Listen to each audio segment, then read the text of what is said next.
Hey all, I wanted to take a bit to talk about contextual toolbars in Reaper.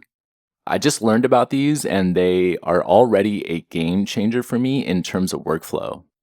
I'm usually a huge fan of keyboard shortcuts and try to utilize them with every software that I regularly use. But the tricky thing with this in Reaper is there just really are endless possibilities of actions, stacking multiple actions to create new actions, custom scripts, etc., that I'm constantly changing, adding to, and refining.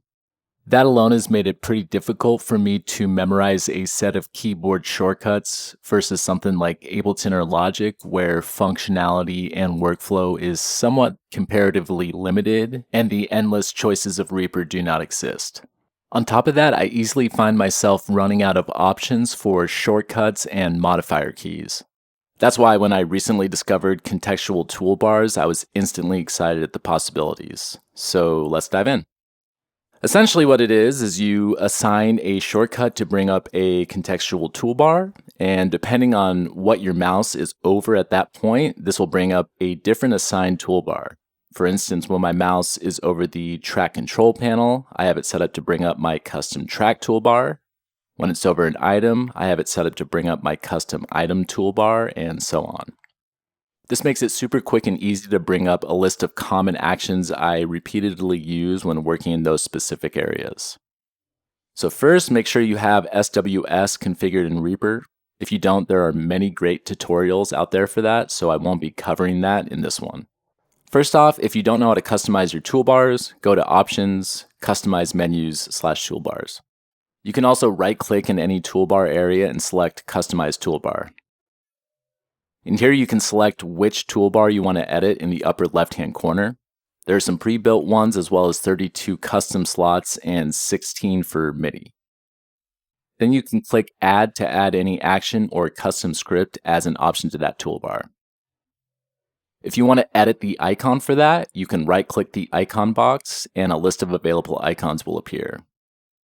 Just a side note, I'm using the Reaper Toolbar Icon Creator by Digit to make my own custom items.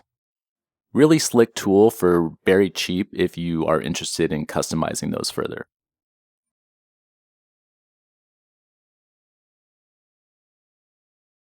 Then to assign this toolbar as a contextual toolbar, go to Extensions, SWS, S&M, Contextual Toolbars.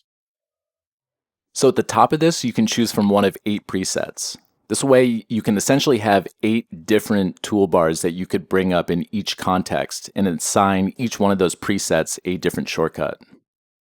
So for instance, for preset 1, I have this track toolbar set to appear when I'm over the track control panel, which has actions like track coloring, track organization, dealing with folder and child tracks, etc.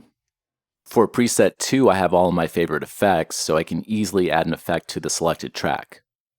I press T for preset 1 and Shift T for preset 2. Then within this list, you can see on the left-hand side, we have all of the available contexts.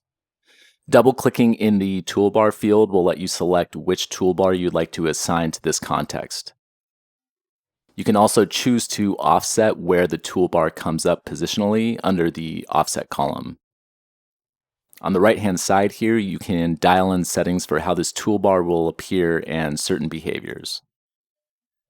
To assign a keyboard shortcut to a contextual tool preset, go to your actions list and type contextual toolbar.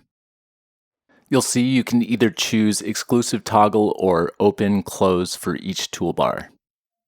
I personally like exclusive toggle myself as it doesn't leave other toolbar windows open when I'm not needing them, so that's the one I use. So this has been an instant game changer for me in terms of speed in Reaper, as well as not having to just like refamiliarize myself with my setup every time I open it and am doing like a new task, as it reduces the amount of effort setting and remembering shortcuts for all of my favorite things, and instead just lets you save those and bring them up only when you'll need them. Anyways, thanks for watching, hope you enjoyed, and I will see you next time. Cheers.